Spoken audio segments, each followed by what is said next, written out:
Good evening, folks. Good evening. Welcome to the Joko. I am Brother Youssef. Momentarily, I will bring on my partner and comrade, Tasha. And we expect to be joined shortly by Brother James Simmons as we pick up where we left off last week, discussing what can be expected now that the election is over, the presidential election, um, the national and local elections, um, what that means, right? This trend, and really in some ways, but maybe that's being overstated. Um, Decisive, right word, move. But I think we can challenge, even how convincing a rightward turn it actually is when one looks at the numbers. So let me bring on my partner in resistance, Tasha. Welcome, Tasha. Why, thank you. And greetings, whoever might be tuning in, or whomever might decide to give us a view. Um, Greetings and courage, to us all. Um, the uh, this situation is sparking a lot of conversation. The situation is, really opening up the box, and people are asking questions and trying to figure out how this thing works and how it's working, and that is a good thing. I believe the radicals call it heightened contradictions. I Mm-hmm. believe this is a time of heightened and highly visible contradictions. Um, and it's any man's game. It's anyone's game. Um, in terms of the game of persuasion, the game of, and I don't even want to call it a game, the work of persuasion, the work of political education, um, the work of um, relating and bringing folks into kind of an understanding of how power works in this society, right? And um, what we need to do to have it look like something, a world we want to live in. Yeah. Mm-hmm. And one of the things that we see is that folks who think that if they're asked directly, what kind of world you want to live in, what does it look like, and how does they're gonna think they line with um, some pretty quote unquote what would be called liberal values. They think Mm-hmm. freedom and equality and all these kinds of things, but the kind of thought um, that has gone into these structures, kind of the underlying structures that support that kind of society, right, has been missed. Never mind the common knowledge base. This that allows you to think about these things. So yeah, one of the things that folks are talking about is that I think it was a no on 6. Folks rejected the notion that prisoners should not be enslaved, Mm-hmm. um, and They rejected the notion that prisoners should not. So they rejected the not. right, they rejected the notion that prisoners should be enslaved, right? Should Rejected the be notion, enslaved. no, rejected the notions that they should not be enslaved. The proposal had to do with, right, dealing with the enslavement language, the language Yeah. of enslavement, right? And folks said, no, we want that's all right. The language Yeah. of Yeah. enslavement, So fine, they voted and they in effect said prison enslavement is okay. is okay. Yeah. right? So that's all right.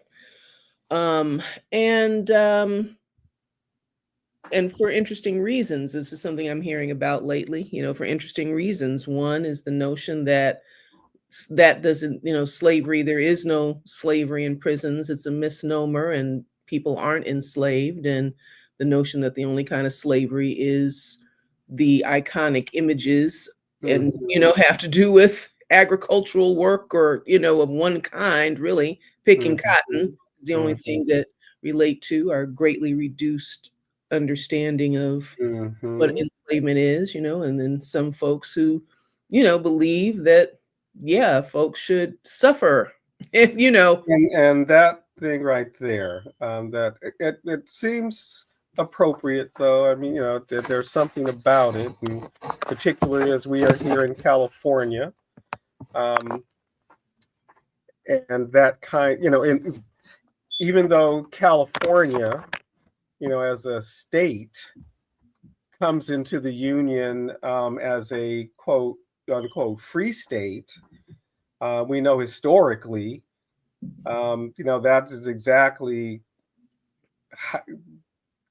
enslavement was exactly the condition of the indigenous people as they encounter the Spaniards and the Franciscan friars, and so forms of penal enslavement of some type or another is deeply rooted in California, um, as long as it's been a history of California as such. The So that reminds me, right, to say, and as you mentioned, political education, that we know we're having this conversation on the unceded lands of the Tongva people, First Nations of this area called the Los Angeles Basin, in the settler colony. And that's part of what was approved, right? Folks doubling and tripling down on maintaining the status of the settlers in the settler colony. Indeed. And I believe our comrade James Simmons is in the wings and ready to enter. Let's bring them on. Greetings, James. Well, greetings, comrades. I'm glad you called me your comrade instead of your enemy. Mm-hmm. Hmm. Never We that. got we got plenty of those around now. Yeah, we do. Yes, we do. Well, And welcome so, back, right? Welcome forward to as we forward on that conversation we were having, last week about who these people are, what we can expect, what we can do. mm-hmm, mm-hmm, Yeah, another comrade of ours, Virginia Harris, said that she was kind of underground because she was, contemplating this election Mm-hmm. and feeling kind of down, kind of bad about it. And mm, so I sent her a message saying, yeah, quoting Gil Scott Heron, winter in America. Mm-hmm. And she said, oh, now I feel really bad. I feel worse. mm-hmm, But mm-hmm, then I sent her another Gil Scott Heron and the Midnight Band, must be something we can do. And she said that, Mm-hmm. keep on moving for what's true. And she said that Mm-hmm. that made her feel better. So she listened to the whole album. But Yeah. uh, since we last talked, things have progressed so rapidly. Mm-hmm. Or, right. or, or Yeah. I don't know if progress is the right word, but or digressed or deteriorated. Mm-hmm. Um, when you have Republicans complaining about what this dude is doing, and he's still months away from taking power, Right. it's like you could almost hear them say, "Is you crazy? Are you out of your mind?" Like these appointments, Hmm. and you know, maybe you know how they say the Democrats are they have this thing, this pedophile ring. Well, they just have, I guess, a ring of pedophiles and rapists. The top guy is a convicted felon. I Right. mean, how Yeah. corrupt, Yeah. how corrupt can you know does a person have to be to reject them um, at the polls? But just a whole group of criminals. Uh, and you know, I'm no fan of Hillary Clinton, but she had it right. A basket of deplorables. Yeah. Yes. I mean, These are some yeah. deplorable people. I think the word that was floated, I think before he won his first presidency, when folks were still talking about how impossible this was, and they're just looking at the people surrounding him and all of this, we got introduced to this new word, right? What is it? Cacus cacistocracy? Hypocrisy. Cacistocracy? Uh huh. The rule of the worst kind of people. The rule of the just like the people of the worst moral character, the worst kind of Hmm. people you can imagine. And here it is. Here it is Yeah. in living color, right? Yeah. In And they living say, color. Not that it well, you wasn't know, before, but yeah, is this a banana republic? I think they would have Hmm. aspirations to be a banana republic. They should hope to be a banana republic because wow. you don't have corrupt people with their finger, or like he say, Yeah. low Yeah. IQ, low morals, uh, Uneducated. uneducated, poor principles. A talk show host like the president, to Uh-huh. the president elect, a talk show host going to be have his control of the world's most deadly arsenal in history. Hmm. I mean, he's a huckster. Like it's like did the president elect see himself in this guy? Uh, it's uh,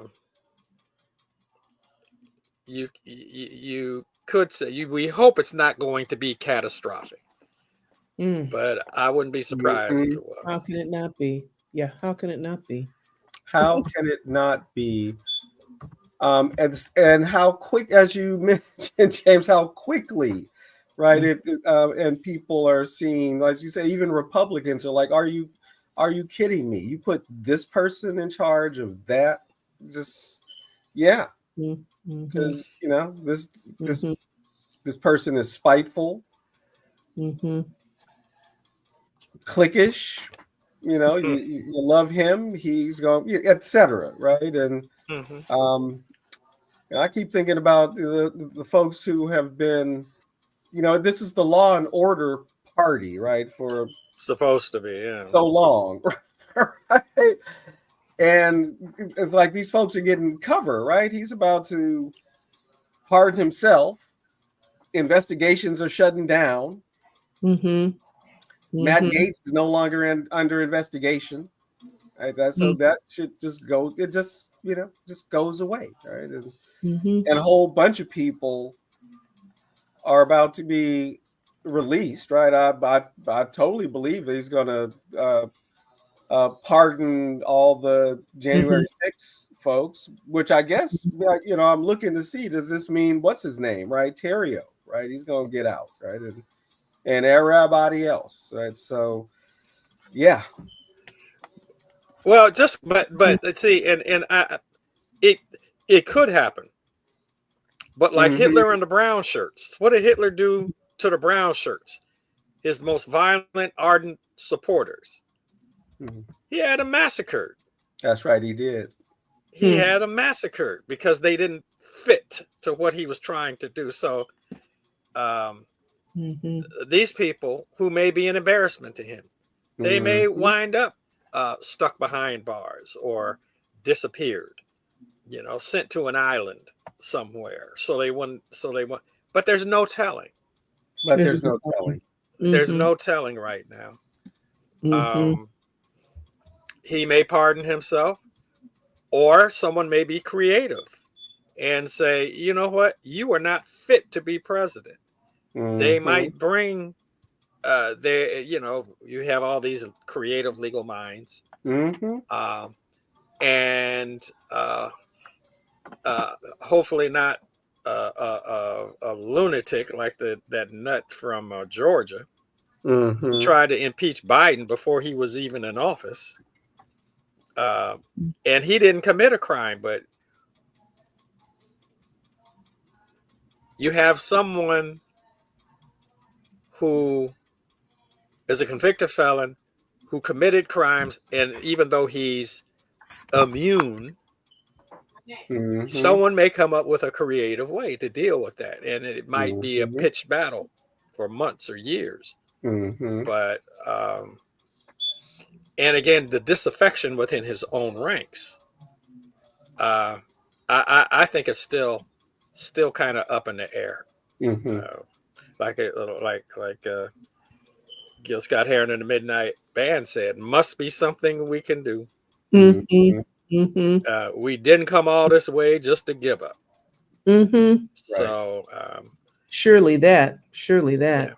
yeah. So Um, I was telling Yusuf before we began, and then he knows because we talk, right? We talk all the time, so he knows what I'm thinking about. And the 14th Amendment has been on my mind, right? This mm. attack on birthright citizenship and all this show and spectacle around birthright citizenship and the attack on um, migrating people, immigrating people. And, so I've been thinking about, yeah, but that's, our what can establishes Black folks' citizenship.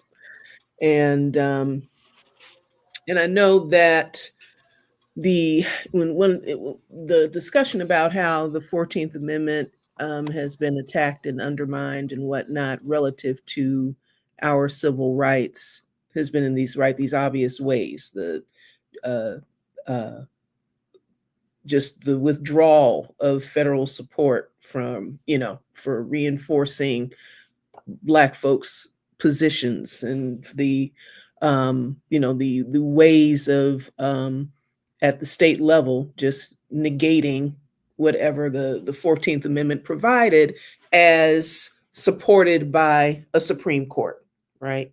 We try to argue on that 14th Amendment. And so when the reversal of Roe versus Wade, or the defeat of Roe versus Wade, whatever the proper language is, came about, then folks were thinking about, okay, well, what is this court going to do with interracial marriage? What is this court about to do with same-sex marriage? What is it? And all of these other um, um,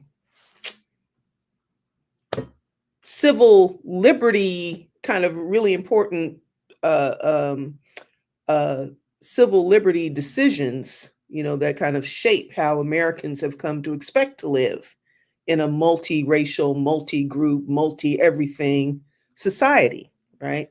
So, my central question for folks who know and understand these legalities is what might that look like? Would we expect a progressively more direct attack on our actual citizenship status, or would it be more of a rollback and a play on states' rights, like it has been for voting rights, like they're setting up a lot for these abortion, reproductive rights and abortion rights and what have you? What do you think about that in particular?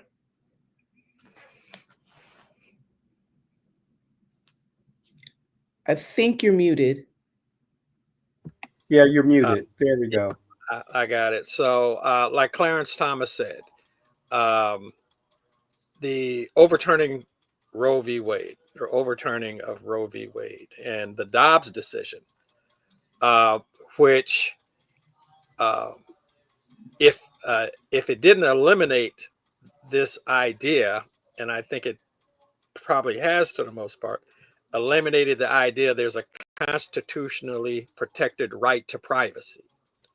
Because this is what Roe v. Wade is. You know, you're interfering with a patient-doctor relationship. It's like, okay, so, and he said, well, now we can get rid of same-sex marriage. Well, fool, it'll also get rid of your marriage. You're married to a white woman. They could potentially get rid of interracial marriage. And I forgot who was asked that question. They said, well, if that's the way the states want to approach it, and this rightward shift, this walk back to the 50s and 40s and 1800s that these reactionaries have done, that may happen. But again, rather than just thinking about how it can be so terrible, because it can be terrible, there's no doubt about it. But then what do we do? What is it that we can do? What's the something we can do? Right. And I've been thinking about this for a while, and I'm sure other people have. If you say that a fetus life starts at conception, or 5 weeks, or 15 weeks, what does that say about women who are imprisoned with a fetus that's another life and has constitutional rights? Why are they locked up? How can you lock up this other life? And they come up with crazy theories. I don't think this is so crazy, because like usually they'll take the child after it's born. They say, oh, well, why are you liberating this child after it's born when you're saying it's a child in the womb? If it's a child in the womb, they have constitutional rights. They're being imprisoned without due process. They haven't done anything. Right. So in combating these things, I don't think we should just throw in the towel and say, oh my God, this is just going to be terrible, terrible. No, we should think of ways to resist.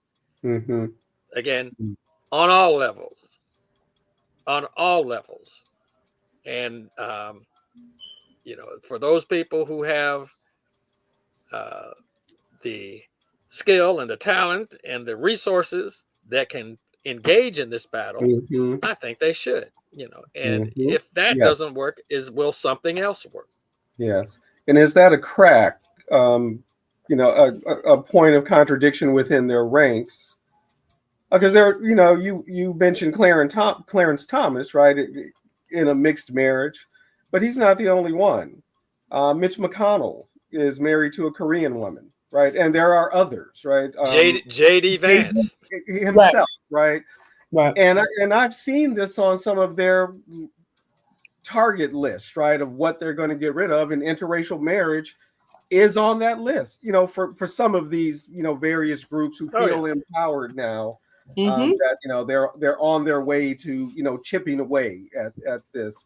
But I also see that Clarence Thomas is about to retire, and they can expect him to die soon. Right. So by the time they get to interracial marriage, it may not matter for him. But I also can see them getting ready to kind of decapitate the traditional, or continue, making irrelevant, right, the traditional Republican leadership, as these ilks, right, folks are coming into positions of power in that party. The the Heritage Foundation folks and the Christian Nationalist folks, etc. Right. I keep thinking how giddy Marjorie Taylor Greene must have been feeling over this past week, right, and the rest of them, really, right? And feeling vindicated, right? In all this, right? But embracing the lie that people are, telling about, somehow this is a mandate for where the country is. I just learned yesterday that only 30% of the voting pub, Mm. eligible voters voted, right? So Mhm. only 30% vote. Mhm. Most people were, stayed home. Mhm. Mhm. And so he won a majority of the 30% of people who voted. Mhm. And even then, not sure it's that much of a majority of the Yeah. 30%, right? Yeah. But it's not, that's not reported, right? It is not reported. It's Right. reported as somehow a mandate, a landslide. Right. There are a lot of people ready to resist, right? Who are not. So, thinking, what are people going to do if they are in interracial marriages? And really, they're only really thinking about white interracial marriages, right? If they don't care if you or I or Mhm. any of us, say hook up with somebody from Asia, mestizo, whatever. Right? That it's Mhm. white people they're trying to protect, right, and Right. increase the white population. The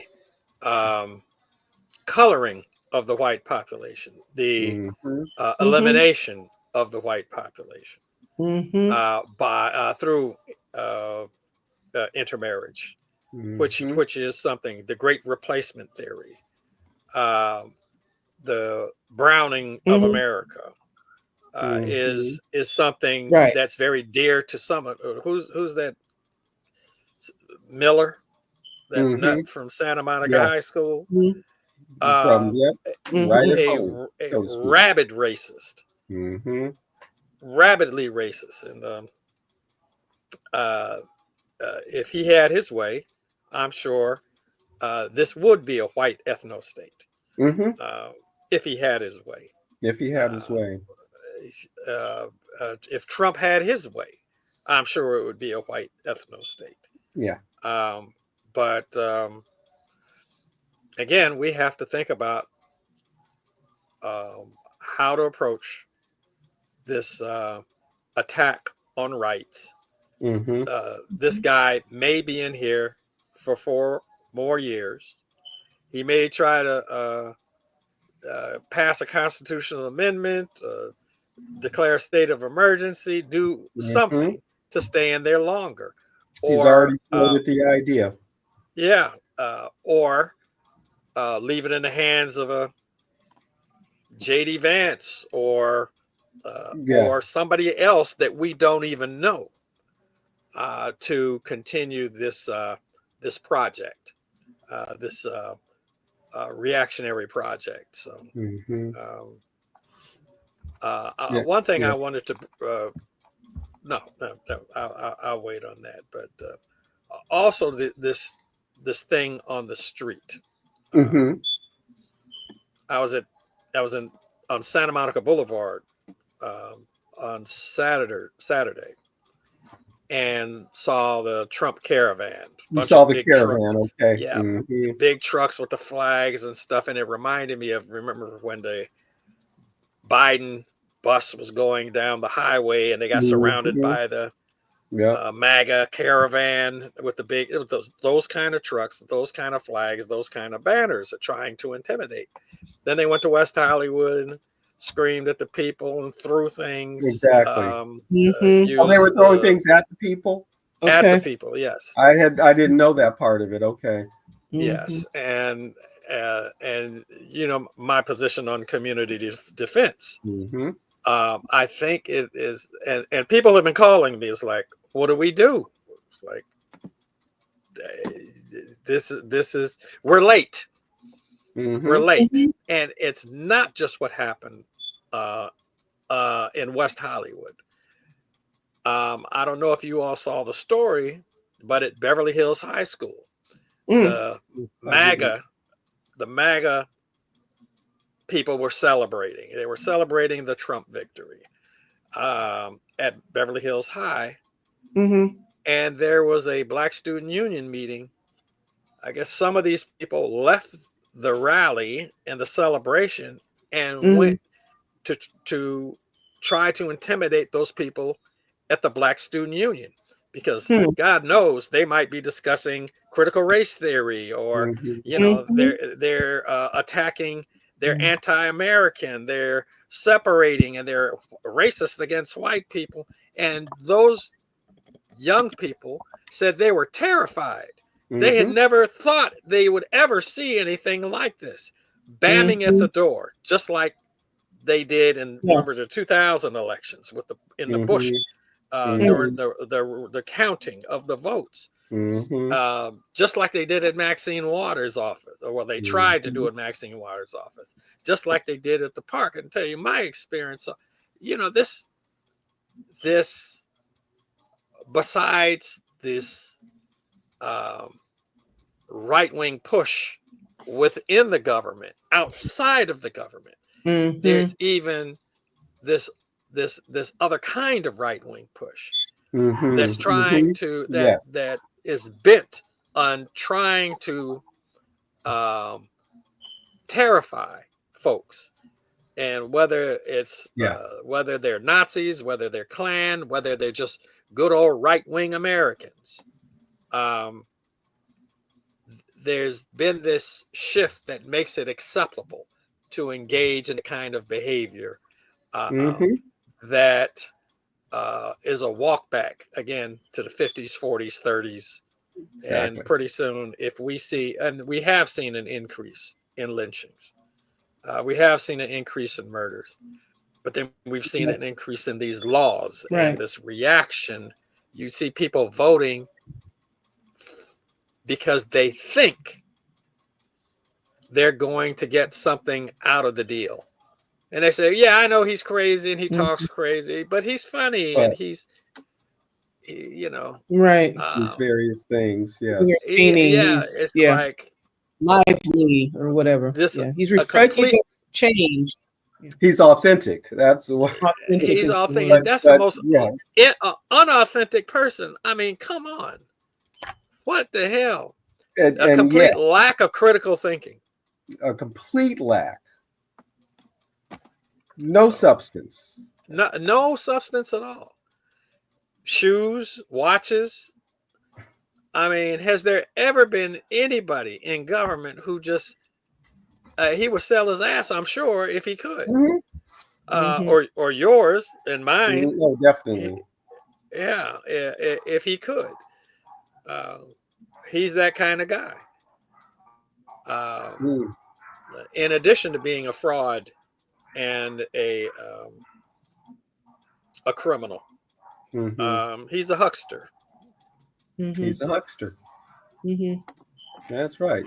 And what is he now on at least an 8-year grift or this political grift? Is it 12 years? Now it's been 8 years, right? His 4 and then Biden 4. Plus the campaigns, right? So we can. Right. So Tasha, we potentially have 4 more years. And more, right? Depending on what depending on what gets in place, whether who's going to be projecting Vance, exactly. But I know, Tasha, you were you've been thinking about the 14th Amendment, right? And I've been thinking about this criminality, right? And how many of our political prisoners remain beneath the prison. And again, all these other people who are about, live streamed their crimes, right? But are about to be pardoned. Exonerated, But I'm also thinking about, this announcement on education, right? The changes to education, the department, the elimination of the Department of Education. Let me announce my, happily, right? My granddaughter, London, got accepted by a couple of her fallback schools, right? So, but she's going to need a Pell Grant, right? I mean, we expect a Pell Grant. But then this, these curriculum tests, right? And so I'm thinking in terms of what I often teach. Can there even be an Africana Studies Mm-hmm. department, Pan-African Studies classes, because are they teaching patriotism? Mm-hmm. In those, because this mandate, right, that schools have to teach patriotism, and I suppose there are going to be some kind of tests for patriotism. And so so I wonder, right, in terms of that, people aren't going to go for this, right? How are people going to be organizing how are educators, right, and schools going to be organizing, right, to resist this? How do you see that coming down at CSUN, right, California State University Northridge? Yeah, well, we've had to fight back um, a retraction of the commitment to ethnic studies. Mm-hmm. I mean, this has been a battle since I've been there, Yeah. and if a being protected by the Constitution in some kind of way, in Mm-hmm. having equal protection with the 14th Amendment and this apparent commitment to states' rights. I mean, these people have done what Richard Helms and Strom Thurmond have been trying to do since the 40s, That's right. is let's keep states' rights, or let's Mm-hmm. retract to devolve to states' Mm-hmm. rights so we can Mm-hmm. continue with white supremacy. And if you don't have police officers getting a day where they can just go buck wild and have a really violent hour, Mm-hmm. where's the protection going to come from? Right. Mm-hmm. Where's the protection going to come from? Mm-hmm. Uh, on a street level, and then, like I say, on this academic level. Mm-hmm. Where is there going to be a commitment to improve schools? Where is it going to be the commitment to separate but equal is inherently unequal? Mm-hmm. And these things are built on the 14th Amendment. Yeah. You know, when Mm-hmm. people come and they want to terrorize and lynch folks, Mm-hmm. Mm-hmm. um, Mm-hmm.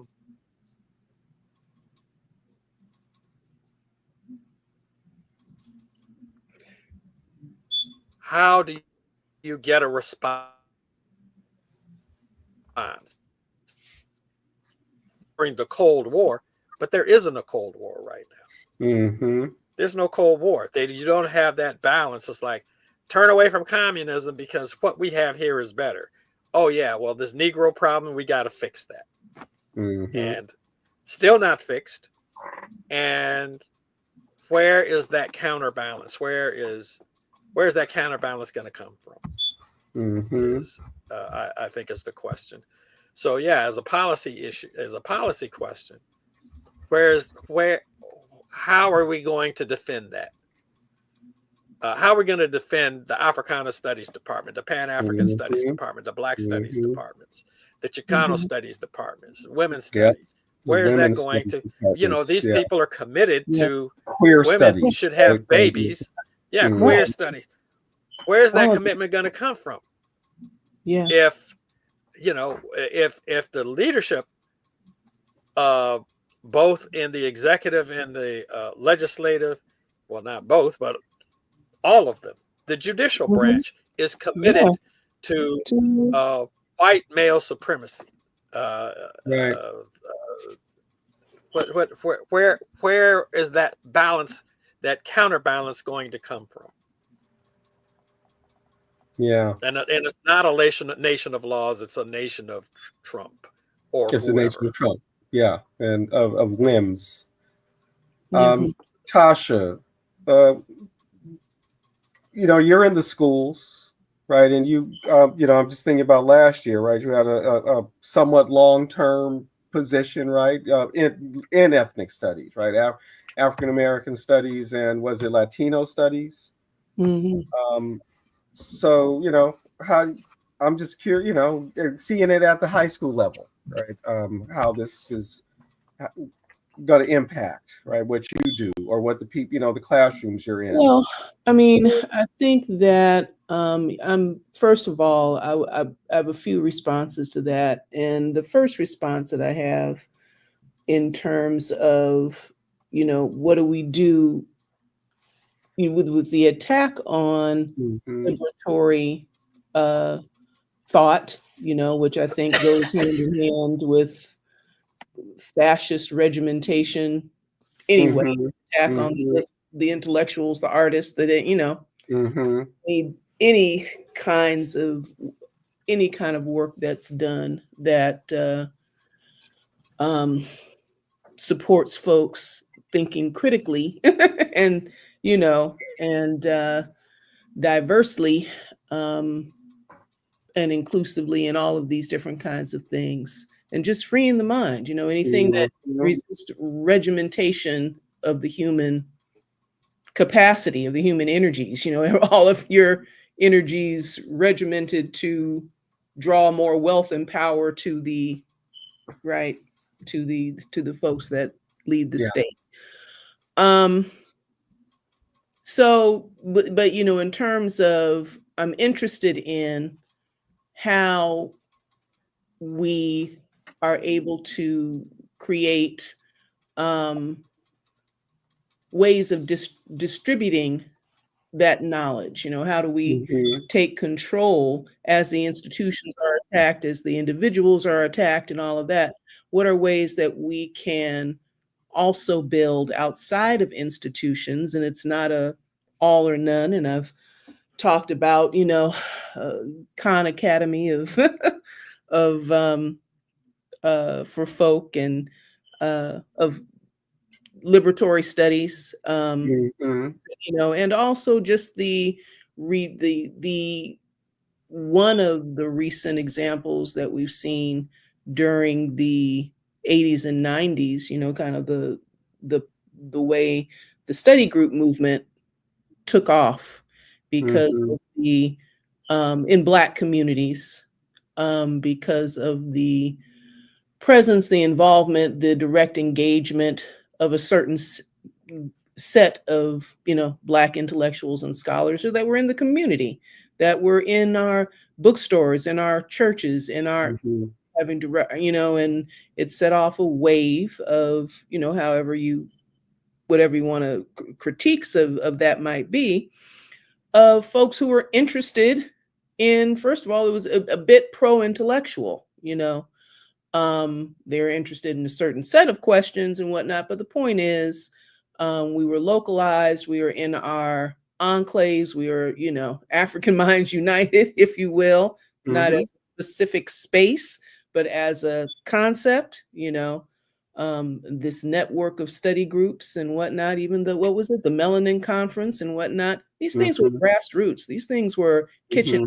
table, what I Hmm. call kitchen table radicalism. So, how do we learn to make a palette on the floor for the kind of information that we need and localize and recreate these networks? Not an overnight piece, um, but perhaps something that is doable, perhaps Yeah. something that is doable that directly preserves the main thing, our Hmm. this push against the ignorance, the push against the lack of knowledge base, right? Again, this piece about can I take my vote back? The folks looking online, what is, I guess, what did you tell me, Yusuf? Because a couple Yeah. of people I had a conversation with, a couple of people have brought that to me. A couple of days after, was it Yeah, yesterday or like the within days of within the days? election, if not like the next day. I mean, Mhm. and I saw, one brother was breaking it down. They had the charts, right? It's already been tracked, right? Yeah. And it's primarily in those swing states and red states, solidly red states too, in some cases, right? That yeah, people are like, hold on, you know, can I, how can I change my vote, or how can I take Yeah. my vote back? And Yeah. then, as you know, you mentioned, you know, there it is again, the lack of understanding just Yeah. of how the process works. That, you These know, once your vote processes. is Right. counted, it's counted, and Right. you know, regardless of undercounts and all that right now, but you know, what's counted is counted, because public education has been undermined, right? Yeah. So effectively. Yeah. So I want to shift I just a actually little wasn't bit. finished. Oh, I'm sorry. Go ahead. Yeah. So you know, just in referencing that, that just speaks to, like we saw during COVID, huge divide, separating communities, reduction into violence, and all this kind of hostilities, antagonisms over information and the lack thereof, the lack of understanding of how vaccines and vaccinations work, the lack of fundament basic understandings and information. So to that, again, the project of establishing a robust network of community self-education circles projects, how can that happen? With which are not meager core of intellectuals and academics and studied people, can directly contribute. In terms of my observations, working as a substitute teacher in Los Angeles Unified School District, my main takeaway, I mean, obviously those institutions are going to be undermined, you know, disrupted, further impoverished and totally destabilized, much hungrier, um, less served young people coming into public schools. And you also have a population that doesn't have any narratives of um, a kind of a unified Black political agenda, any kind of narratives of what it means, of what our trajectory has been um, in gaining any kind of space and safe space and protected space and any kind of political power and standing in this country, who will frankly make great Nazis. They will make Mhm. absolutely um, uh, identified with capitalist values, identified with policing values, identified with confused, very confused about their stake in the political process as African descended people, as Latino descended people, very confused about who goes where. So the ground is fertile to be planted with any kind of seed. A discussion that very much caught my attention, or something that I talk about often with an 11th grader that I had during that stint that you mentioned, Yusuf, where he was, explaining to me that he was, free speech is fine unless it's against the government. So, but that's the purpose. That's the whole, kind of what the whole point is, right? And he was prepared to argue me down, Um, and that kind of thinking is not rare. On the other hand, there are young people who are looking, have some sense of a radical tradition, have some sense of resistance, have some sense of Afrocentricity, and know that it's not about conforming to, you know, to this, to these structures, and they are looking for information. They're hungry for information. They want to know, you Yes. know. So um, that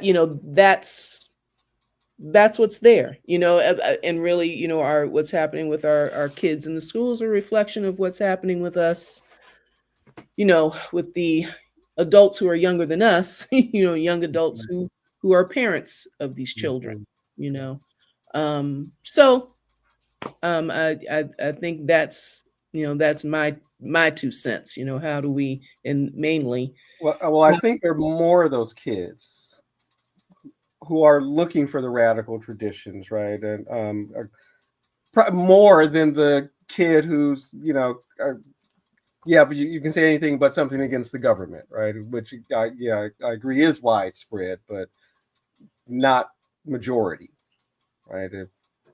If anything, right, there might be a majority of, sort of a pox on both their houses type thing, right? Of disaffectedness. But I also think that, that here's again, because the repression is coming, for the teachers to step up, because they will inspire the students, right? And resistance can be made popular again. And in that period that you were talking about, when the proliferation of study groups and the cassette tapes, the lectures on cassette tapes, that were going around, and pop culture, right, was part of that, right? Because the young people, as you said, grassroots, right, coming from the hood, coming from those study groups, coming from formations on the campuses, and sharing that knowledge, right, in a way that would reach millions, right, reach more people than just the study groups themselves could. And so there was a dynamic relationship there, right, between those kinds of independent study groups in the community, on the campuses, and that getting out to the broader society through, groups like, performers like KRS-One, and like, who are the cats, right? The Jungle Brothers, right? And, a few other folks, back in the day, before, gangster rap, so-called, right? Because I mean, even that, right? There's what gets played on the radio for popularity, and then the deep cuts, right, on NWA's albums, etc., right? That also promoted that radical tradition, and of course, people caved to the repression, right? I mean, I just, for me, the example that always stands out is Ice-T's "Cop Killer," right? That was a great punk album, and political, and he came under pressure from the LAPD, and it's "Cop Killer, Killer Cop," right? Yeah, took it off the album, right? Took the song off the album, and now how long has he been playing a cop? Is it a couple of decades now? So, but that grassroots, that it's still bubbling, right? And of course, I'm optimistic about that, right? About people are dissatisfied. I mean, that's part of those who did vote. Part of their voting for Trump, many of them, some of those folks who are right away having buyer's remorse, was just their kind of dissatisfaction with things, right? And then that lack of education. So that's what I was. That's where I was going. This attack on education has been in the works since the 1970s, and it was the Heritage Foundation that had a volume ready for Reagan when he came in, right? Mandate for Leadership. That was Reagan's playbook, and Reagan, and I mean, this has just accelerated since Reagan, right? And he was able to implement like 60% of that. And they're the very same, they're the same people primarily, right, behind the Project 2025 Mandate for Leadership, that they are fully, expecting and empowering Trump to, implement. I think that he was able to do something like 60% of what they, had planned in his first term. So, these are not Trump's ideas as such, right? I mean, I think he is in some ways a clever man, right? Clever, and particularly in maybe interpersonal, interactions. But he's not a very smart man, and he's certainly lazy, right? I mean, all reports, right? He's certainly lazy. So they got people in place now. Hey, here's the plan for you, right? And there's already reports of this government by billionaires of Elon Musk is in these meetings, right, recommending positions for people, and in some cases being effective, in other cases being shot down, but the point, he's there, right, and he's part of the conversation.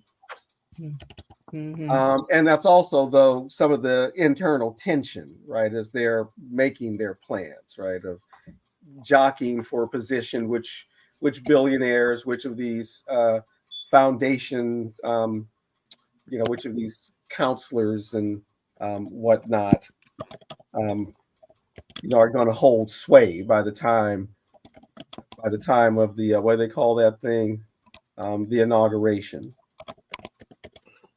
But what is Stephen Miller? He's already, so we already see the people being put in place.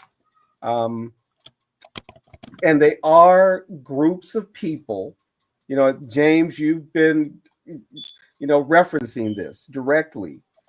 They are looking at, getting back to social relations, 1950s, 40s, 30s, 20s. Well, these mugs are introducing laws from the 19th century, 1798 and whatnot, right? And they're quite serious. Why? I don't know if people are not taking them seriously. If they aren't, they are really serious about the rollback and this notion of I think you've mentioned this before, Tasha, and this might have been from a Heritage Foundation person back in the 70s. Just to paraphrase, right? We are running the risk of creating an educated proletariat. We have to dismantle public education, right? And and this idea is what's been implemented, because they don't want an educated people who think critically. And teaching patriotism is not teaching critical thinking. Right? Yeah, so, and these dark enlightenment folks, right, who are actually, right, they are intent on some kind of sort of getting to some kind of pre-modern society.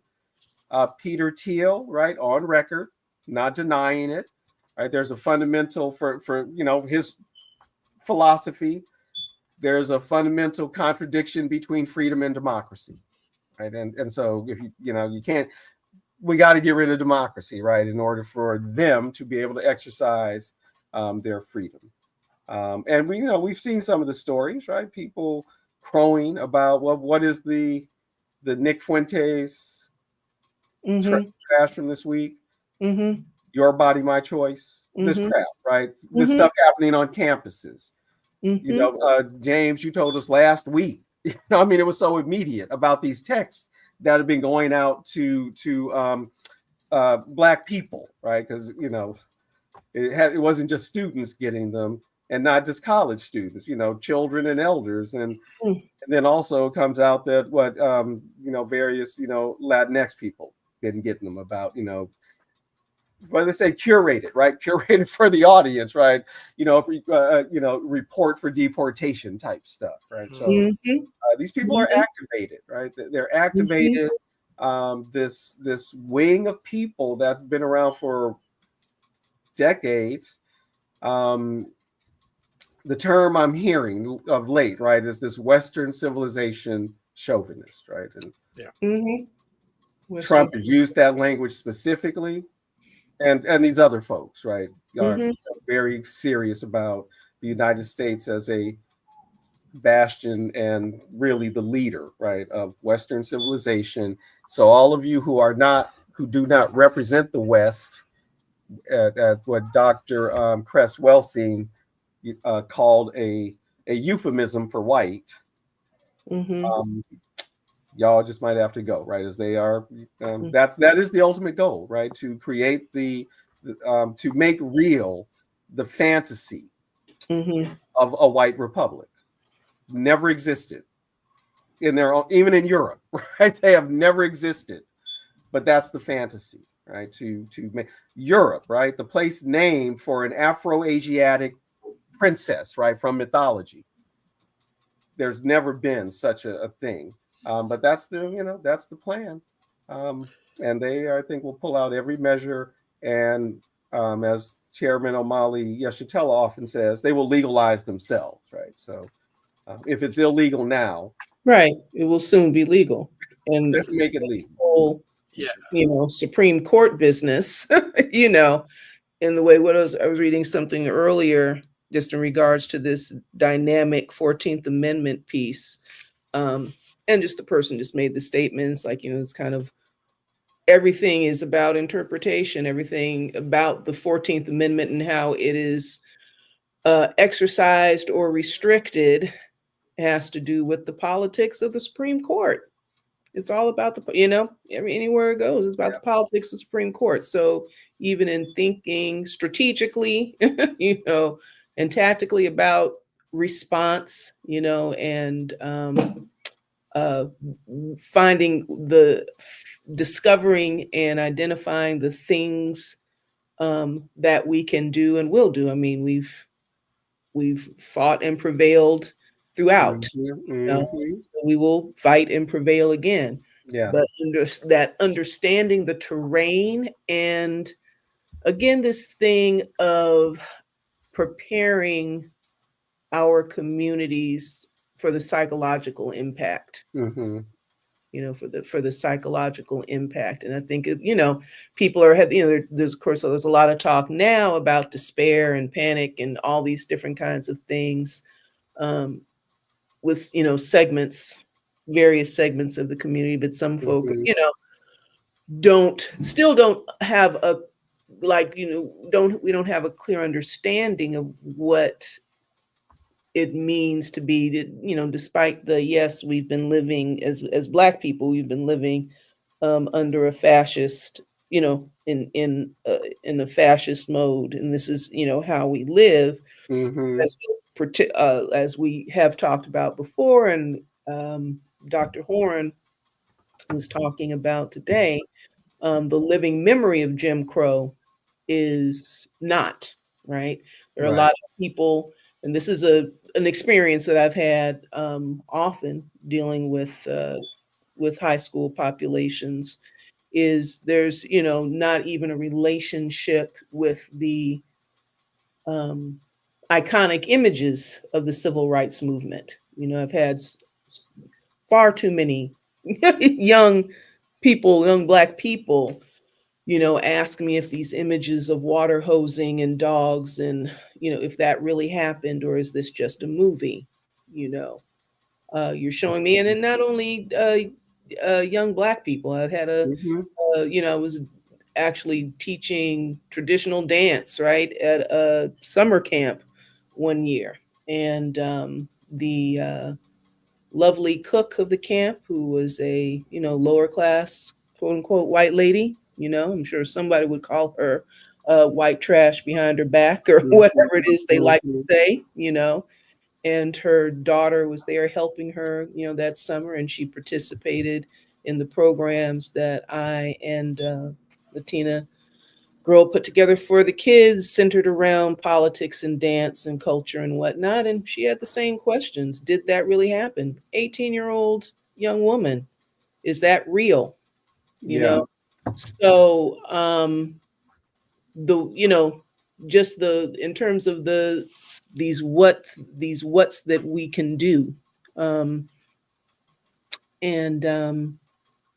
getting in there and building relationships. How do folks build relationships again, and draw people's attention where it can beneficially be drawn?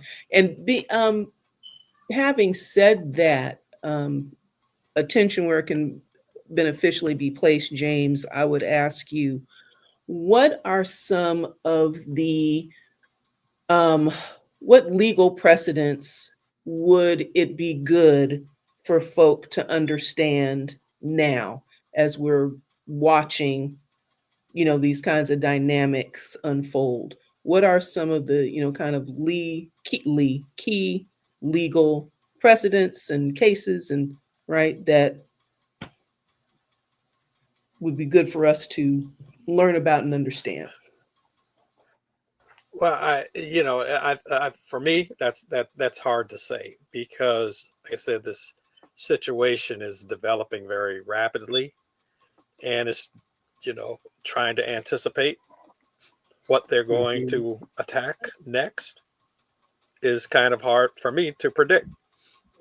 Um, the whole issue of the 14th Amendment, I think, is critical. Um, the idea of uh, voting, voting rights. If you're going to participate in a democracy, uh, but you're not protected, your participation is not protected uh, legally. The cutbacks. Mhm. Uh, uh, so the Civil Rights Act and the Voting Rights Acts, uh, just as they happened during Reconstruction. It's like, well, you would have thought with the 13th, 14th, 15th Amendment and the various Civil Rights Acts and the anti Ku Klux Klan Acts that everything would have been fine after Reconstruction. Mhm. And it wasn't. They just walked it back. They just walked it back or ran it back. And the Republicans, radical Republicans, came out of power, and uh, they had an understanding. You let us reign, and we will give you back your rights to oppress Black people. We will not uh, enforce these rights that, uh, for the first time, constitutional rights for Black people to be Mhm. citizens, to vote, Mhm. to have equal protection. And we saw for the Mhm. next, the greater part of the next century, all those things disappeared. So I think all of it bears watching. One of the things that you said was, in terms of how do we foster this, you know, intellectual curiosity, intellectual uh, Mhm. fertilizing the field so we can have thinking people, critically thinking people, actively thinking people. How do we do that? Um, Way beyond the scope of what we could talk about here. But one of the things that kind of brings me hope uh, is uh, in the 60s, Great Rebellion, Mhm. right? Massive 50s and 60s rebellion against white supremacy in all of its forms, whether it's in the South, the West, the North, East, whether it was de facto segregation, de jure segregation, all of that came under attack.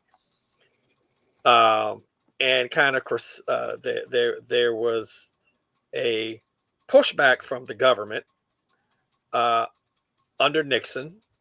You know, we can't wage war against Black people, so we'll wage war against crime and drugs. And that was Reagan's thing too. Right. So all of those things were kind of rolled back at that time. Uh, Gang banging, though, Mhm. almost ceased. I mean, almost disappeared. And this in the 60s, 65, with the rebellion. Mhm. Then you had this new strain of gang banging come in. So that took about 30 years. There was Mhm. another rebellion. And Mm. with that rebellion came discussions about we need to stop killing each other. Mhm.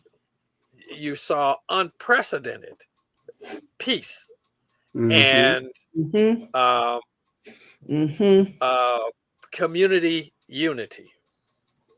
I remember getting calls. It's like Crips and Bloods are kicking up dust together on Crenshaw. wow, you had truces around the city. And then that came under attack. And remember the truce parties, they were breaking up the truce parties. They were breaking up the truce picnics. Absolutely. They said if they unite, they will attack us. And so that kind of diminished slowly, but it's never reached that height again. Remember, it was like the LA Times was like reading the Metro section of the LA Times was like reading the sports stage. Who got shot? Who got killed? Yeah. Remember that? It's, Yeah. It's not even at that point yet again. But 30 years later, you have another peace movement. So they're actively, communities are coming together to have a peace movement. So having, again, this political awakening with the George Floyd and Trayvon Martin, and this, how do we think about policing? How do we think about incarceration? How do we, this idea, do we even want incarceration? What kind of policing do we want? Right. What kind of voting are we going to do? All of this had, again, we've come to that 30-year mark, 60s, 90s, 30 years, 20s. And it's possible. It's possible, which is why I love the Joko, because, it's the bomb diggity, because it fosters critical thinking. It fosters active thinking.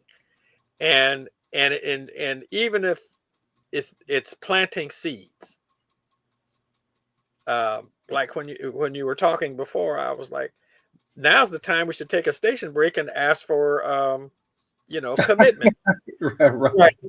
Right.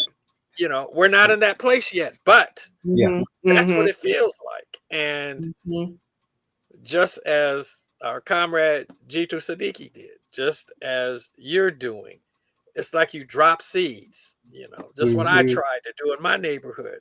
So even the Crips at that time, as adults, they're thinking differently. They're not just completely ignorant. That's right. But they're like, which is something that Baba used to talk about. Is affiliations and in his in his work as a foremost intellectual, radical, revolutionary thinker and intellectual. His associations in family and friends and all those who were affiliated, those relationships didn't die, but he absolutely was about spreading that information, and uplifting the critical view of society. But you said, James, it's why you love the Joko, and that's why have loved the idea. And certainly you and Baba were the first folk to really embrace and be inspired the idea. You and Baba and Nana, right? But just the part of that original language of Joko was to create a replicable model of community self-education. That is actually the vision, right? How to do that, how to actually create self-educating bodies that are able to, draw on the resources available to fill in the blanks that all forms of public education and institutionalized education have left, in our communities, but nonetheless that we need to function, relate, and think about this world as if we are agents, as if we have power, as if we are acting upon the world. Anyway, so It's your words, James and Yusuf, are inspiring. Just in terms of the optimistic push forward and finding those places to where it's just the question of just okay, so how do we work it now? Mhm. Now, um and some of this disintegration, something else I was reading earlier today, and talking about how the anticipation of the tariff legislation and the tariff positions or whatnot are affecting business choices. Similarly to how the anticipation of detention and criminalization and imprisonment are affecting, right, private prison stock and all this sort of stuff. Mhm. Um, the the planned gutting of all of the structures that and practices that support civil rights, that support um, civil review of government, nonpartisan. What is it? The gutting of the civil service. Yeah. Um, the not only getting rid of agencies or what is the word I'm looking for? Deforming, the agencies beyond recognition that have any kind of aspect of a component of reviewing what the government is doing. You know, no, Yusuf talked about the dismantling of Department of Education and public education, but they're also talking about stopping the collection of race data, Mhm. data that reveals disparity and Mhm. right. Um, um, the what is it there? The conversation about how the Equal Opportunity Commission will be transformed to uphold and protect, which is a sham. So it's going to be interesting what this actually will mean. Uphold and protect the rights of oppressed white men, Mhm. who have been locked out of what decent jobs. I don't know I don't know what that is supposed Yeah, to be like, but it's part yeah, of this like language in Project 2025, Mhm. right? yeah. Locked out of Wall Street, walked out of the Fortune 500, Yeah. locked out of the Senate. What the hell are you locked out of? What are What you are like, you locked out of? Exactly. you know, What are you saying? You're accepting going those, to take the jobs in the fields? That's what you're saying? Those jobs. right? Yeah. Right. Is that what are you locked out of? And if you don't have the sense to recognize that's, I'm always imagining t-shirts, and one of them is I don't have your job.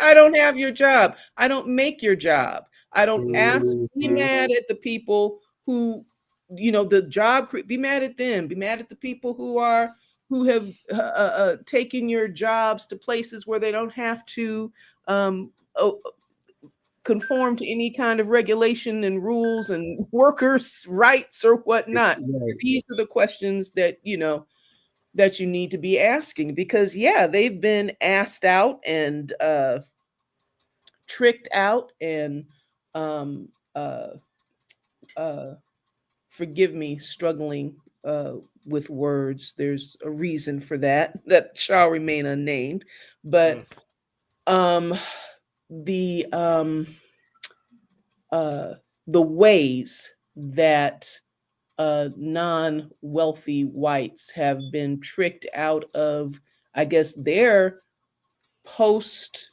the period, the post GI Bill. I call it the post Mhm. GI Bill generations, right? Where there was this creation of this white middle class, and white folks were really giving this up, and this sense that yeah, now we really are moving forward, and now we really are getting a piece of this rock, only to be having it steadily turned back, and they're looking around saying, well, where's my piece of the rock? What's happened about Peace of the Rock? Well, your friends in high places have been chipping away at your piece of the rock steadily while selling you a bill of goods, white supremacist goods. Yeah, let me just touch on this the ideas that both of you have put out, or notions that you both put out, is the idea of supplying the the communities with a way to have discussion and learning, and this idea of voters' remorse and people researching. It's like, imagine if people had actually started researching what tariffs were prior to voting, Right. and the effect tariffs would have on the economy. Now it's like, oh my God, this is horrible.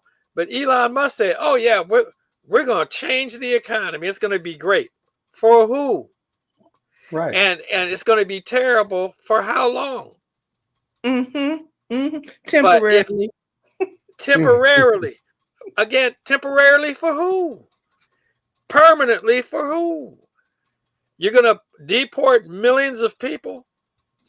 So you're going to get black people to pick lettuce now?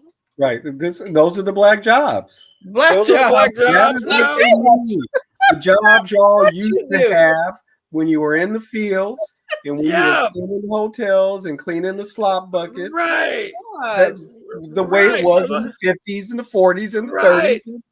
Again, moonwalking backwards. Moonwalking Moonwalking backwards to they the are 50s. opposed to DEI, right? So Yes. you can't have those jobs. Yes. Yeah. So this again, this idea of getting people to think before they do something. Before they do something. It's like, read the contract before you sign it. Don't read it after. Read it before. It's like, like so many artists. Yeah, man. Who's that? Snoop Dogg. Never mind how ignorant he can be. He said, when he finally got free of death row and went over to, was it No Limit? What's the brother's name? I can't think of his name. But he said he had written something, and they said, how much you want? Oh, he's like, I don't know, like $1,500. So he was expecting like $1,500 for the writing, because that's what he was used to. And he's like, no. And he gave him like 35,000 or something. It was like, what? He had no conception that he could advocate for his rights, his talent. And then, oh yeah, we're going to buy a house, but it's going to be your house. You don't have to just go along with the way things are just because, hey, that's the way they are. Right. You don't have to. And that's it, just in a small business sense. And imagine, so now Snoop is like, you can't turn on the TV without Snoop on a commercial. Selling Snoop in a movie. Snoop, yes. Did you see when Jack in the Box, they had Snoop in the box? Snoop in the box. On Centinela. We took pictures. Oh, they had lowriders out there. It was Snoop. They had transformed Jack in the Box into Snoop in the Box. Oh my God. Yes. But just that, he said, if it wasn't for him who planted those seeds, you need to look out for yourself. And that'd be like a criminal-minded predator like Suge Knight. You don't follow what they do. And how much different is Suge Knight from Donald Trump and Donald Trump from Suge Knight? Right. Not. Yeah. Not. So being in and again, I can't, I keep bringing this up. 10th anniversary of the Tribunal. Yes. Yes. We can't just allow predators and exploiters in the community. Right. And people say, well, what what gives you jurisdiction? And of course, Tiny Seasway's response is like, watch and see what our jurisdiction. You just Right. hang right on and see what Yeah. kind of jurisdiction we got. But we Yeah. just can't be satisfied following the role that has been assigned to us. It's like, you can't do that. It's like, bet you we can. Bet you we can. They say, we'll Right. turn this mother out, tear the roof off the Right. sucker, whatever. Right. We just can't be satisfied. Right. Right. Sending our children to school. They have to be educated. They have to Yes, be that's educated. right. Yes. And when I say Yes. Educated. our children, I mean the children in the house and the children in the Yes. community. Yes. Whether it's after, school. Then let me say one more thing. When, I don't like the N word, nigga. I don't like it. Nigga, nigger. However, To me, it means subhuman. No matter what anybody says, fundamentally it means subhuman. And I was in the McDonald's on Arlington and King Boulevard, and there was a bunch of kids running around. They're trying to get something to eat, and they're saying nigga, nigga, nigga, nigga. They just throwing the word around like anything. And I say, hey, y'all, if you don't use this word for half an hour, I'll buy you all some food. I'll buy you all meals. Because basically this means subhuman. This is denigrating. This is not good. Just a little class in black dignity. That's right. A micro class in black. Yes. I didn't have to rent anything. I didn't have to gather up people. It was it was like almost a captive audience.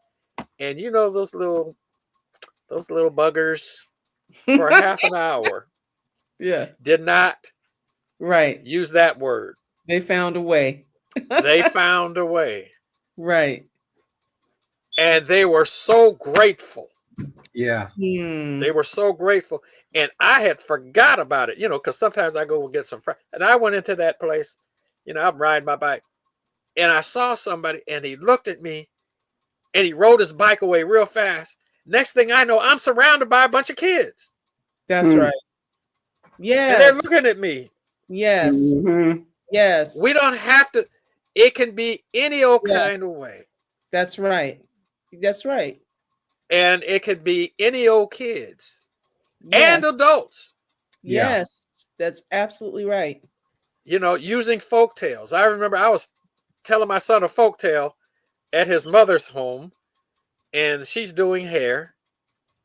And it turns out the adults were paying just as much attention to the folk tale as my son, who was like 4 or 5 years old. Oh, I want to hear more. Right. So we don't have to do a whole bunch of fancy stuff. Right. No, exactly. Just get them thinking. Make a palette. That's what I mean by make a palette on the floor. Yes. Education. Get around the kitchen table. That is where it happens. Word of mouth. Word of mouth, and also literally bringing it home, bringing it there. But I love that because that's, just a learning event, right? One teach one, walking down the street. How are you making oneself a point of credibility? And yes, our young people in particular respond so wholeheartedly to that outpouring, that outpouring, that energy felt. And I was going to say, we're at 8:30, and I was going to say, we, got all off topic, but we ain't off topic at all, because this is about, no, I don't think so. This is all about, how to the actual ways. And this is a guerrilla approach. Actually just fundamental humanity, fundamental human relationships, fundamental, which is also quite radical, because this thing that is set up is so anti-human, anti-humanity, and so alienated. Everybody has to be pulled back into their antagonistic, alienated, withdrawn worlds, whatever that looks like. But yeah, this visioning of the world that we want and how we want it to look, how we want it to feel, and all of the real possibilities for that. Because one of the things that is uh, killing and incredibly detrimental is the belief that it's human nature to, live to live in antagonism and competition and aggression and brutality. And the only thing that makes folks conform to, and not be antagonistic is a greater oppression and fear of, what kind of worldview is that? What kind of what I'm saying? What kind of belief is that about the human being and human beings? But it is a belief, really, really deeply rooted that this is the only way it can be because of something that humans are supposed to be intrinsically. And we can combat that for sure at home in our day-to-day experiences, and just with folk on a day-to-day basis, and make our little utopias, make our little make our little utopias, and change that belief pattern. It looks like we might be, or James might be experiencing some Wi-Fi issues, perhaps. Wi-Fi, yeah. But yes, that is and there's a particular, theory of the human being, right? The theory of humanity, of human community, or and some who, for some people don't even want to call it that, right? And again, this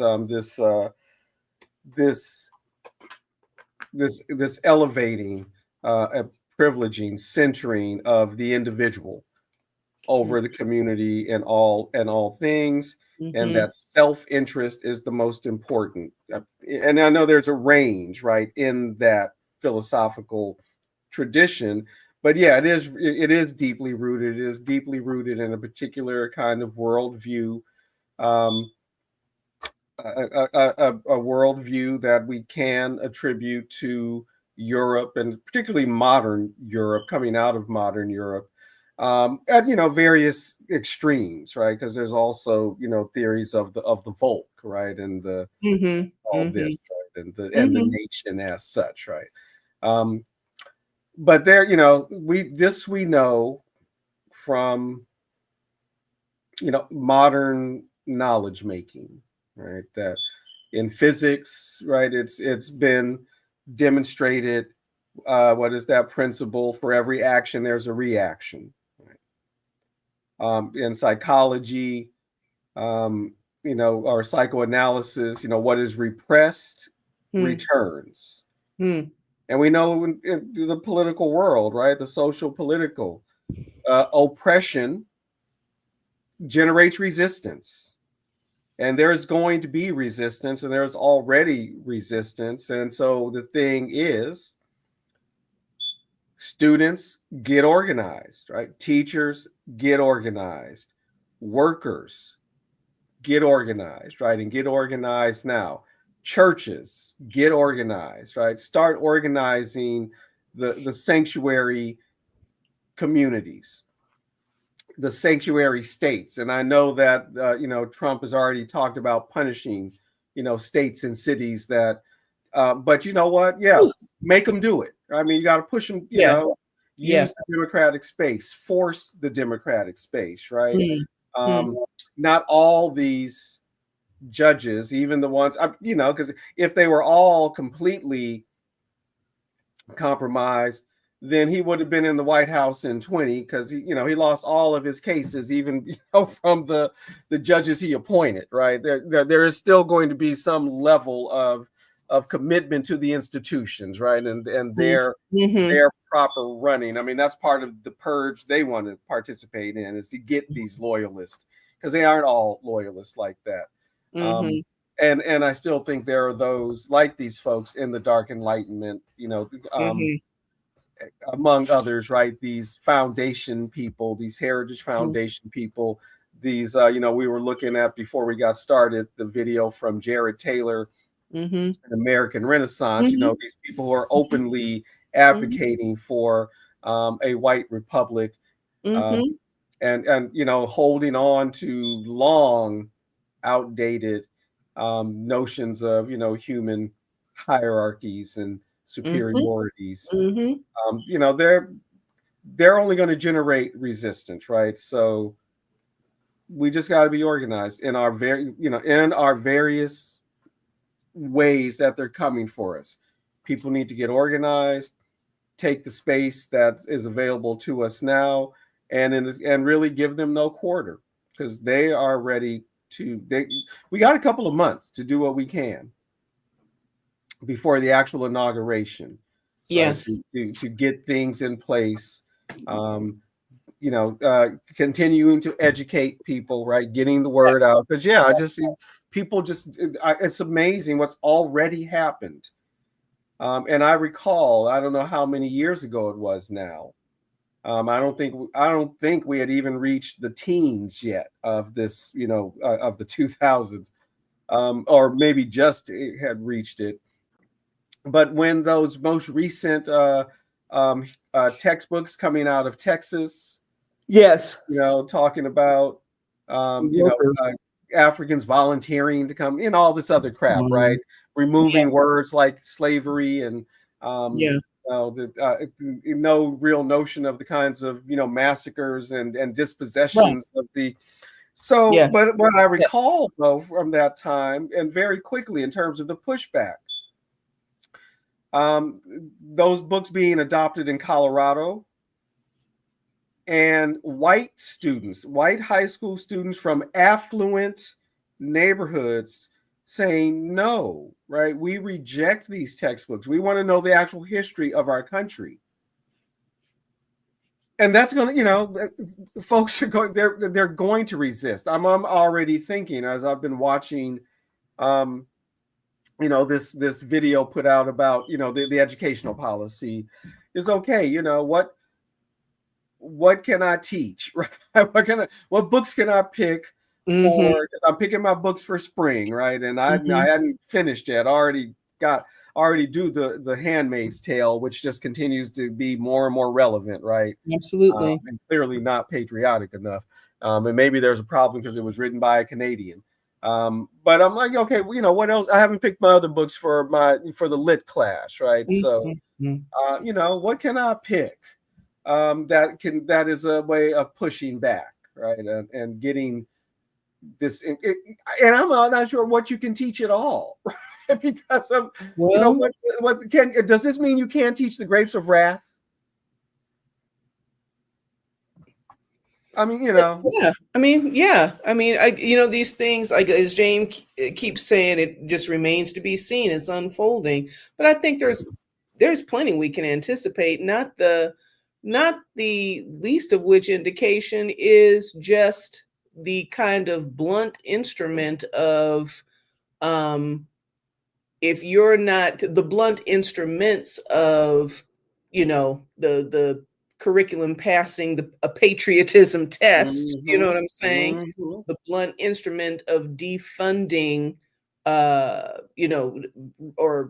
restricting federal funding from institutions, and restricting the federal funding of institutions that observe DEI, that teach critical race theory, whatever arbitrary, inaccurate mess they mean by that, So there's some pretty blunt instruments that they're, planning to use to just kind of, with a broad sweep, just knock out a whole bunch of stuff. So I don't even think it's going to be, all I'm saying, it's not going to be that precise. Right. Not this one, not that one, not, just anything that doesn't fit this, whoosh, um, to the extent, that's possible, then it, raises the question of, well, where will institutions get funding if they decide Well, not to that's the conform? And and that's that's the the open tactic.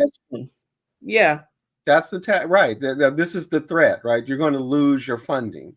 yeah, This is exactly, and yeah, these institutions are not historically brave in any particular way. I mean, they're right, primarily quite concerned. And I'm thinking of the right, universities right now, the right. colleges, the universities. I mean, we already know, the actual, the antipathy, right, to public education. Yes, So what's, yes, what's going to happen to the state schools?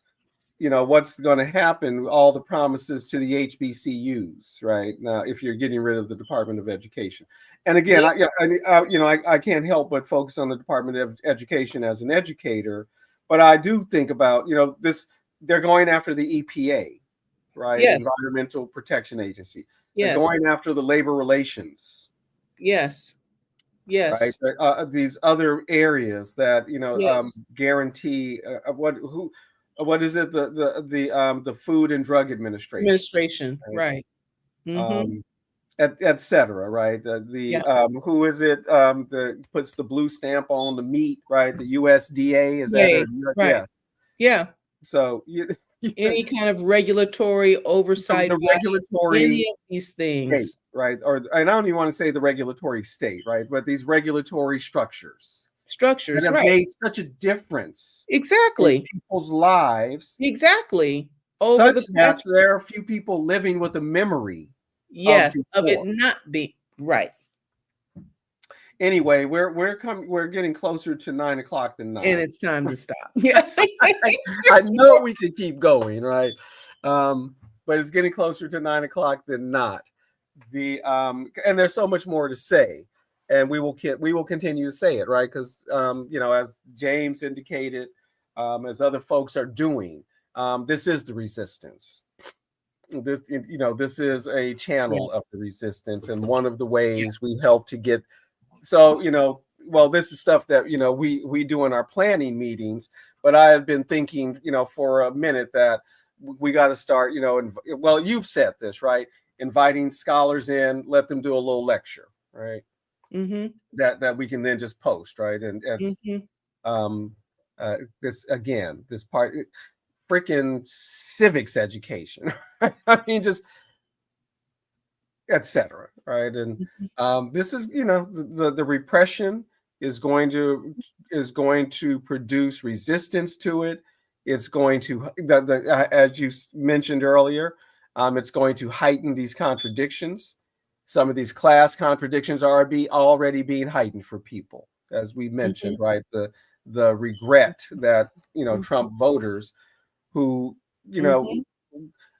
for all the right reasons, frustrated with the system and trapped in the, I'm frustrated, so I'm gonna make this choice of the person who acts like he's an outsider when you can't be no more inside.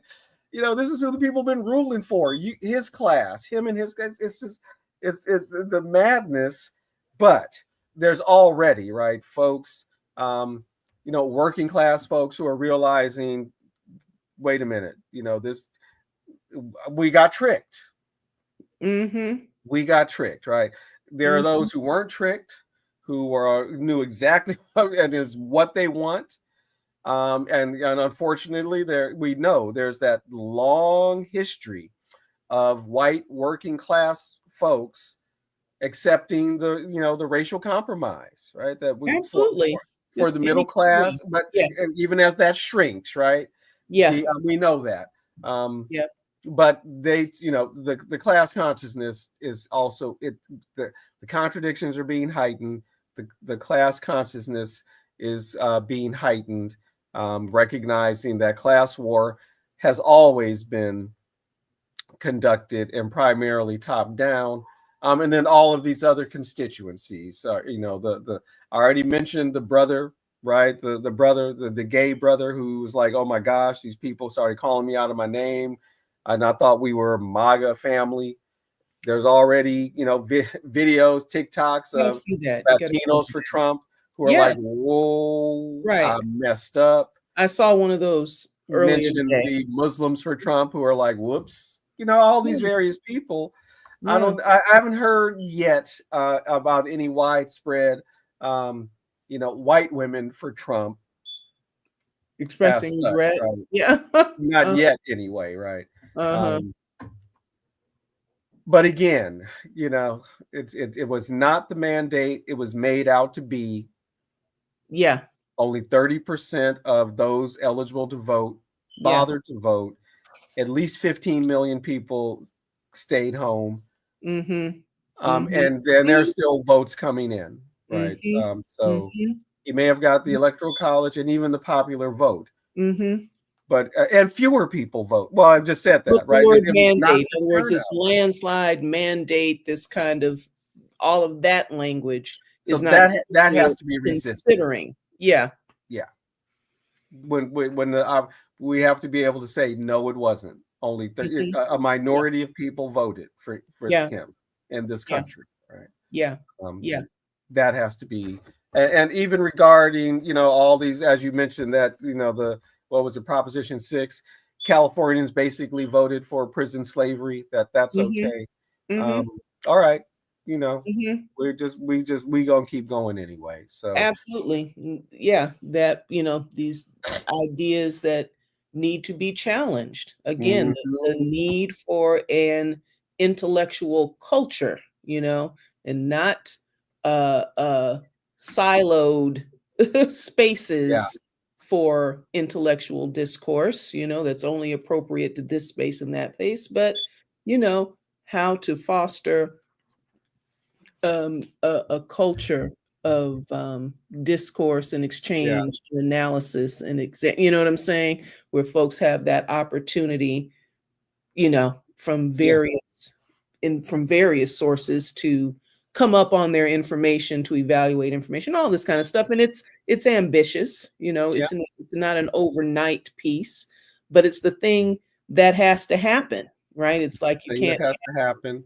the thing that's what is the word a contradiction to democracy, or whatever the language was about the contradiction between freedom and democracy, whatever that is.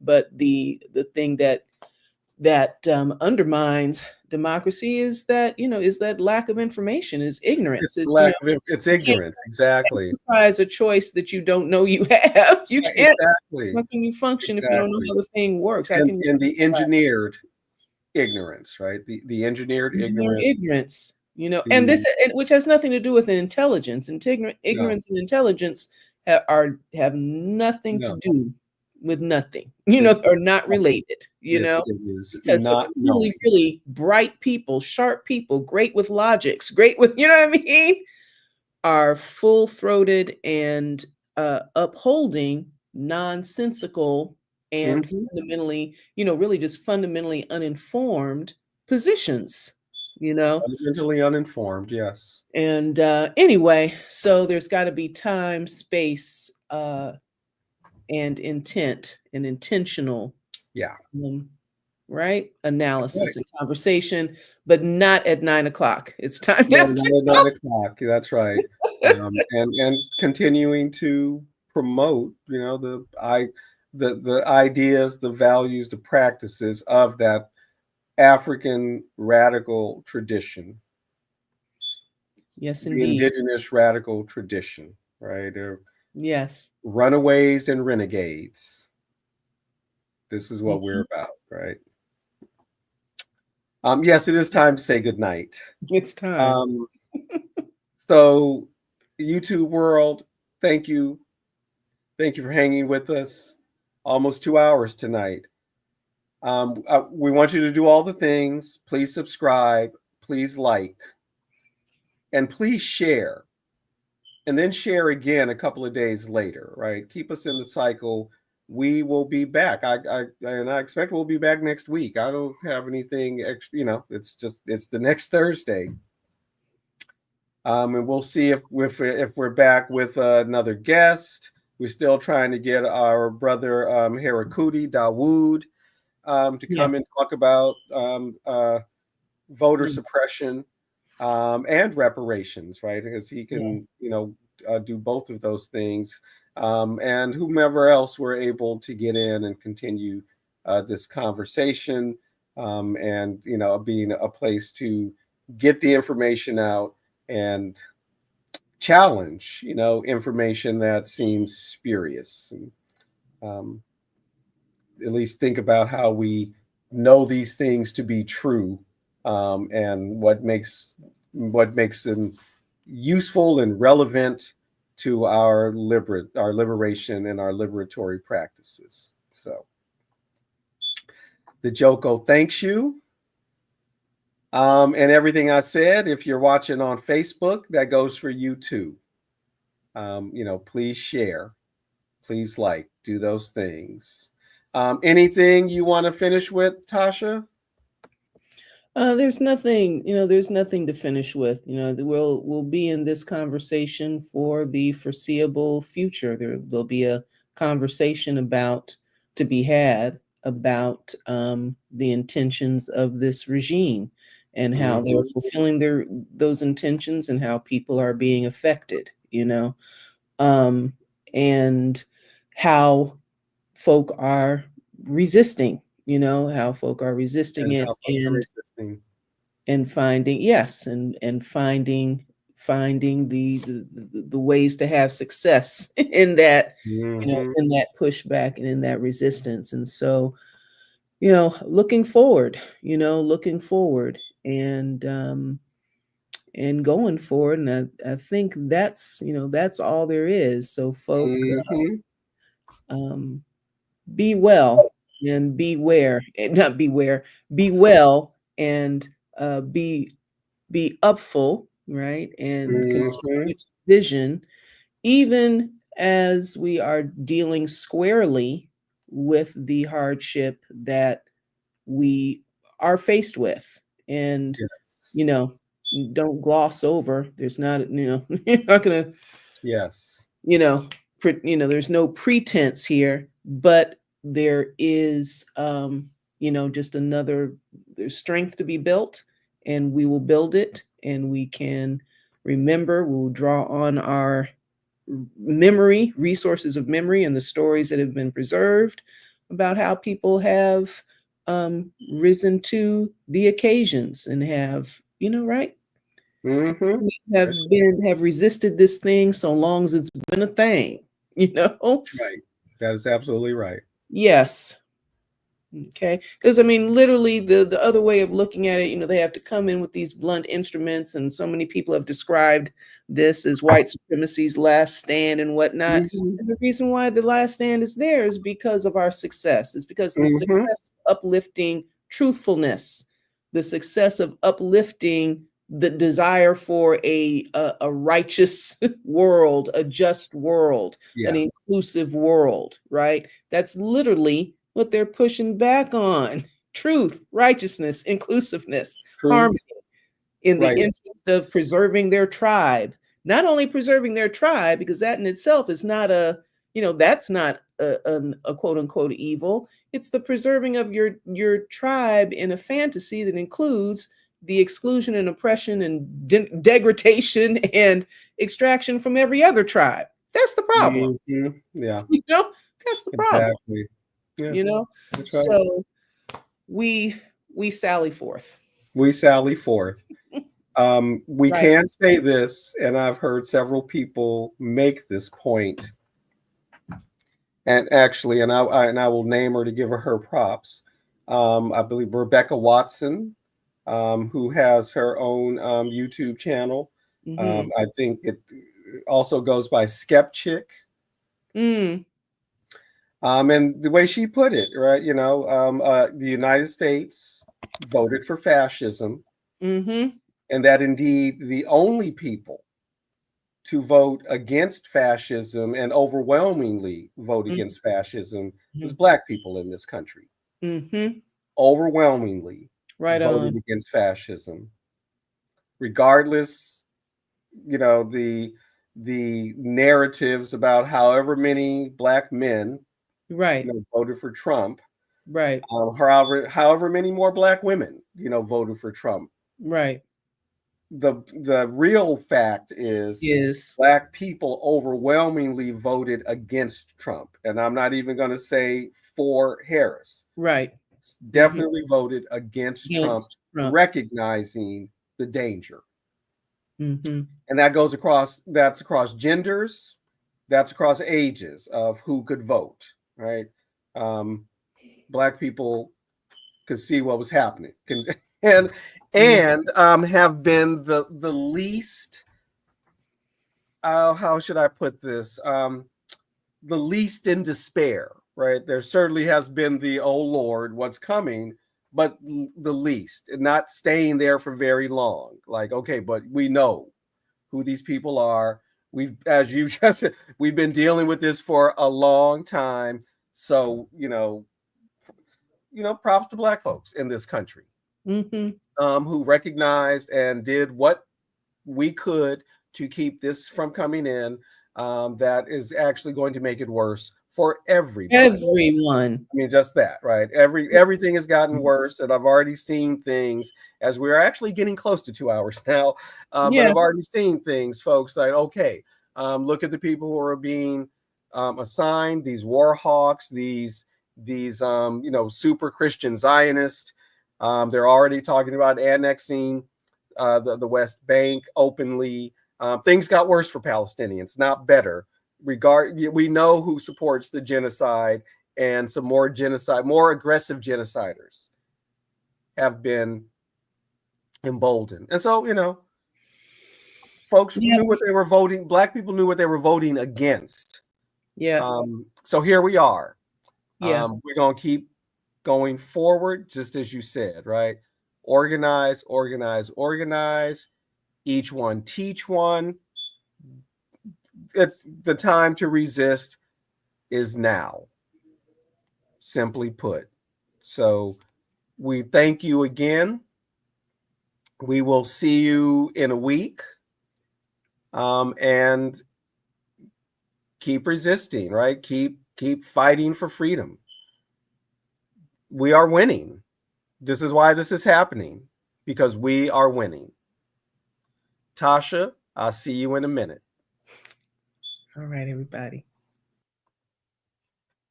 All right, folks. Again, we thank you. And we are out for the week. Again, resist. What did they say in the Uhuru movement? Not hands up, don't shoot. Fist up, fight back.